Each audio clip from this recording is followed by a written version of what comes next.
नमस्कार, आप देख रहे हैं दिल्ली ब्रेकिंग न्यूज़ चैनल। चलिए आज आपको लेके चलते हैं चौथे दिन की राम कथा पर। देखिए कुछ झलकियां।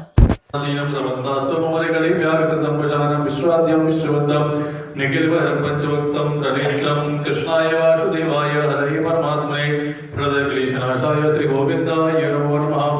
सर्वे देवाः प्रार्थनापूर्वकं ध्याय ध्यानं समर्पयामि। पुण्यस्ते पुष्पाणि पुष्पाणि गृहीत्वा रामाय रामभद्राय रामचन्द्राय वेदसे रघुनाथाय नाथाय सीताय पतये नमः। रामचन्द्राय रामाय नमः। ध्यानार्थे अक्षतानि पुष्पाणि समर्पयामि। श्रीखण्डं चन्दनं दिव्यं गन्धाढ्यं समनोहरं विलेपनं सहश्रेष्ठा चन्दनं प्रतिगृहीताम् अक्षतां सहश्रेष्ठा कुङ्कुमाक्तां सुशोभिता मया दीप्ता भक्ताग्रहाणा परमेश्वरा माल्यादीनि शुभं देहि माल्यत्यादीनि मय प्रभो मया हितानि पुष्पाणि पूजारतं प्रतिगृहीतां सर्वोपचारार्थे गन्धाक्षतपुष्पाणि समर्पयामि।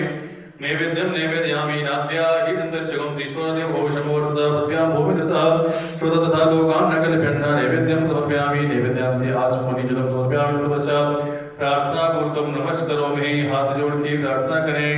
ओम लोकाभिरामं दृढरङ्गधीरं राजीवनेत्रं रघुवंशनाथं कारुण्यरूपं करुणाकरं श्रीरामचन्द्रं शरणं प्रपद्ये। मनोजवं मारुततुल्यवेगं जितेन्द्रियं बुद्धिमतां वरिष्ठं वातात्मजं वानरयूथमुख्यं श्रीरामदूतं शरणं प्रपद्ये।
संपूर्ण जो ऐश्वर्य उनके पास में था, जो अब एक फूटी कौड़ी नहीं छोड़ रहा दरबार में उन्होंने। क्यों?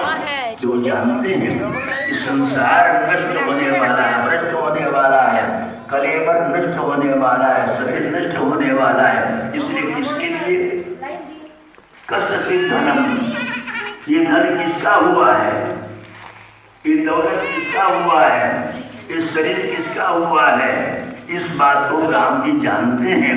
इसलिए वो आदर्श पुरुष हैं, मर्यादा पुरुष हैं, इसलिए हम लोग राम जी को क्यों मानते हैं? आपने इसमें छोले डालो। भाभी ये सारा आज प्रसाद में देख रही हूँ, ये यूनिक है। आज चौथा दिन है और ये सारा प्रसाद एक अलग है।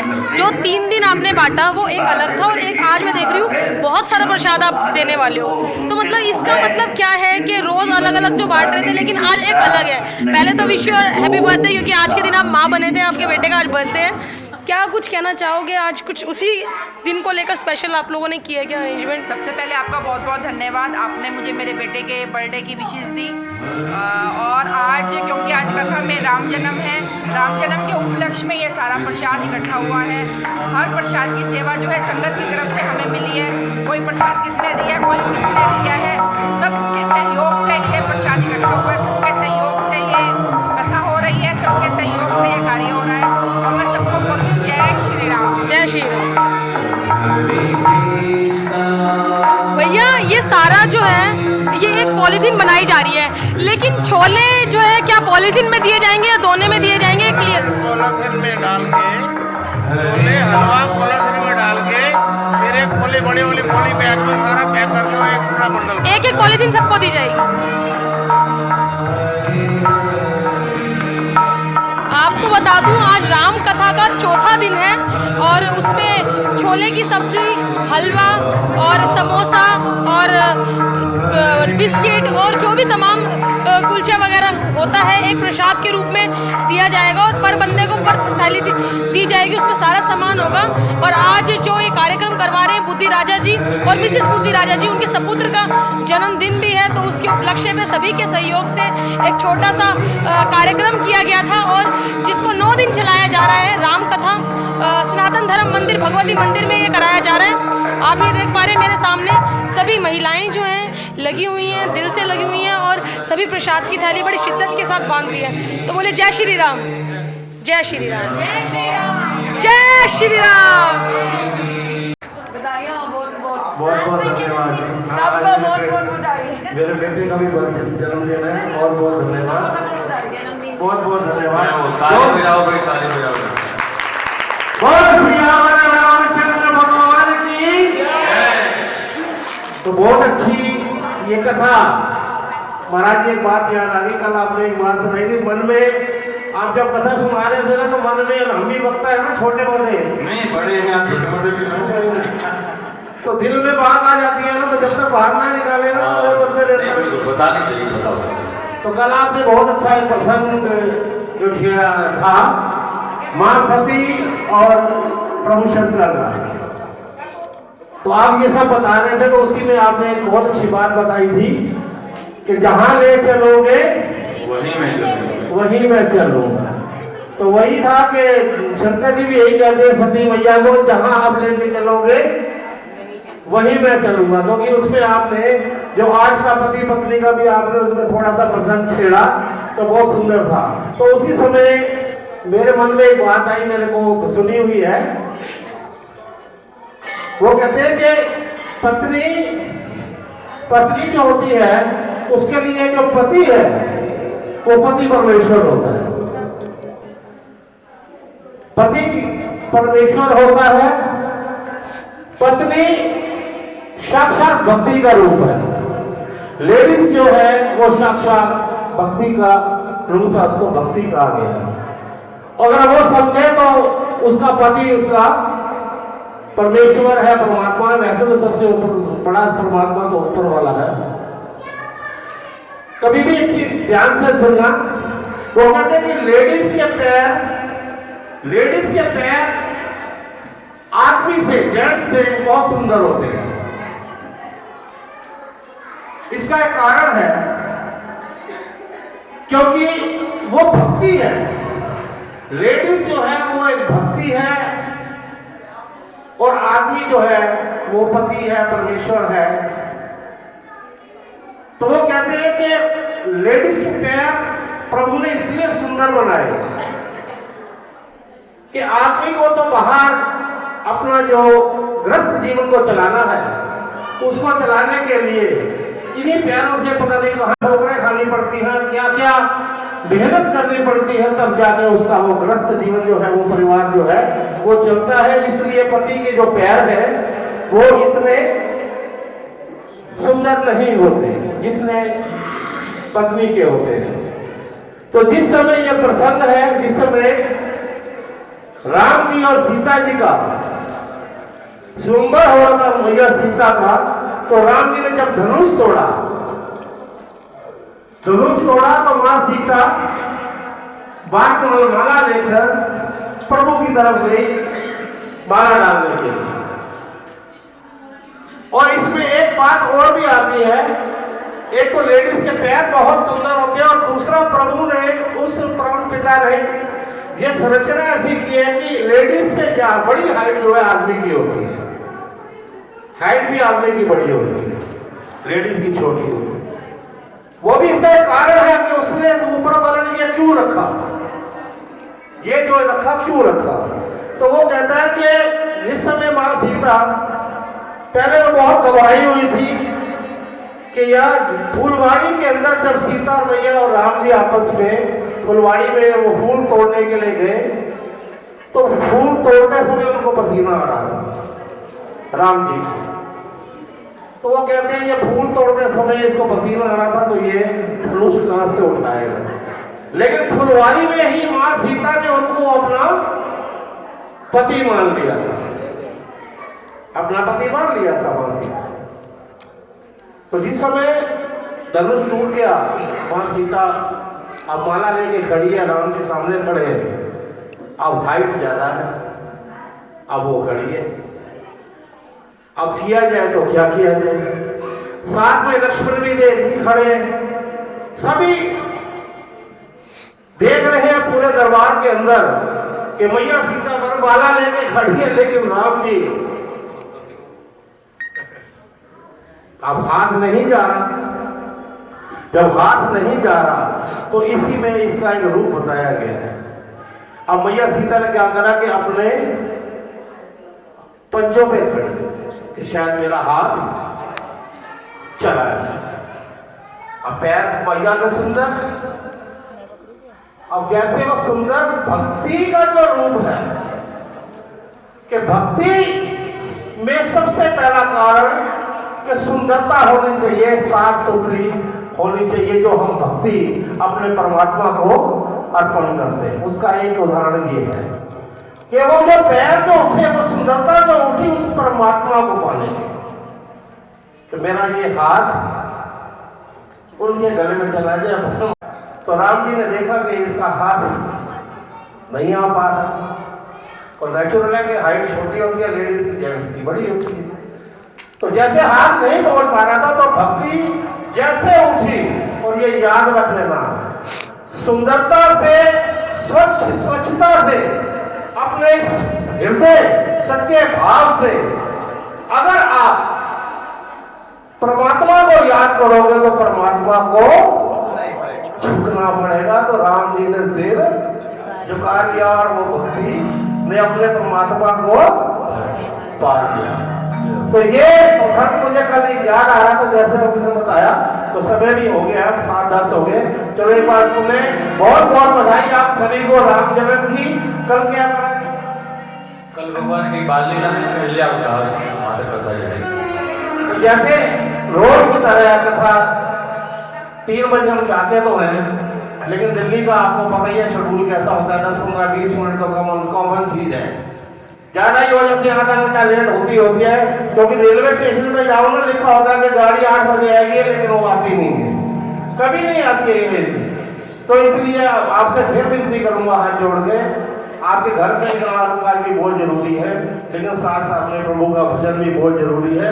इसको जितना भज सकते हो इसको जितना कर सकते हो कहते हैं। एक छोटी सी बात याद आ गई, एक बाबा जी थे महाराज जी, एक महात्मा थे, तो वो उनको अगर कोई राम राम बोलता था ना तो वो गाली देते थे।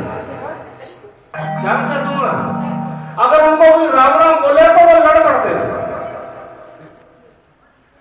क्यों लड़ पड़ते थे? जैसे ग्राउंड के अंदर आप गए हो तो ग्राउंड के अंदर बहुत सारे छोटे छोटे बच्चे खेल रहे हैं, गांव का माहौल था, तो गांव के माहौल में सब बच्चे छोटे छोटे खेल रहे हैं और बच्चों को पता था कि हम इसको राम राम बोलेंगे तो ये चिढ़ जाएगा और ये ईंट उठा के पत्थर उठा के हमें मारने हमारे पीछे भागेगा। और ये याद कर लेना, बच्चा जो रूप होता है ना, बच्चा भगवान का रूप होता है, और भगवान का रूप होने के नाते अगर वो बच्चे को पता चल जाए कि मेरी जिस बात से इसको चिढ़ हो रही है वो जान के करेगा, वो बार बार करेगा। अब वो जिस समय महात्मा अपना ग्राउंड के अंदर जा रहा था मैदान की तरफ, तो बच्चे जोर से बोलते थे बाबा राम राम, अब वो पत्थर उठा के उनके पीछे भागा, वो फिर बोलते थे बाबा राम राम, अब बच्चे आगे भागे जा रहे हैं बाबा राम राम, अब वो पत्थर मारता हुआ उनको। तो इसी दृश्य को रोज एक मेरे जैसा हो कोई भी वो एक आदमी देखता था, वो कहता यार ये रोज इधर से जान के आता है, ये भी इसको भी पता नहीं मजा आता है क्या, और ये बोलता है इधर से निकलता है, बच्चे सारे बोलते हैं बाबा राम राम, तो ये फिर पत्थर उठाता है और दूर तक जब तक बाबा जाए जा रहे जाए जा रहे जाए जा रहे, बच्चे जोर जोर से चिल्लाए जा रहे ओ बाबा राम राम, वो दूर तक। तो वो आदमी ने देखा कि ये कहां से आता है कहां जाता है, तो उसने जाके देखा, उसकी कुटिया की तरफ गया वो। तो जब उसकी कुटिया में वो आदमी जाके गया देखा, तो उसकी पूरी की कुटिया के अंदर बाहर सब जगह उसने खुद ने राम राम लिखा हुआ था, उसने खुद ने सब जगह राम राम लिखा हुआ था। उसने कहा यार ये क्या बात बनी, वहां इसको कोई राम राम करे, बच्चे राम राम करे तो ये पत्थर मारता है, और यहाँ इसने पूरी कुटिया में सारा भर रखा है राम राम। तो उसने पूछा कि हे बाबा इसका कारण क्या है, तो ध्यान से सुनना इस बात को। तो बाबा ने एक ही बात बताई,